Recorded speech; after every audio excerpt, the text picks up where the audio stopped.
Welcome to episode 4, canned pineapples. All you need is a pineapple and some water. To start, you're going to slice your pineapple. Make sure to keep all the cuttings onto a separate plate because we're going to use it later to make the water.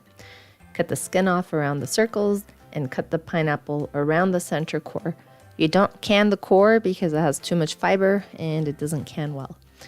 Then you dice up your pineapples to the size you want, crush them, cut them, cube them, whatever you desire, and stick them straight into your canning jar.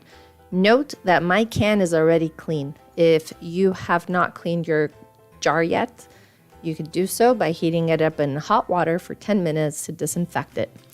Once you have completed cutting your pineapple pieces into your jar, we're going to move on to create the water. Pour all the cuttings into a pot and submerge them in water.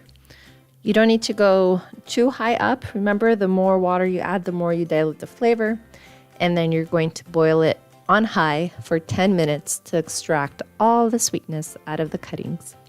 Once that's complete, you're going to strain the juice to remove all those large parts. And now we are ready for canning. I use a funnel, highly recommended for this next step. I buy mine at IKEA, it's less than $1, and go ahead and fill your jar with the water. Do make sure you leave at least a ½ inch of space between the fluid and the top of your jar to allow room for heat expansion and oxygen to drive up from the bottom of your filling to the top once we are canning.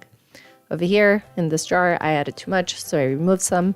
And with the spoon, I am gently removing air bubbles from the pineapple. Give it a couple of taps and then place your lids on top. Make sure that you have a nice tight squeeze, but not super, super tight that you later can't open. As you can see, I'm struggling a little bit. Too tight, too loose. Is this okay? And we move on. Oops, too small of a pot. Make sure you are using a pot where you could completely submerge your jars.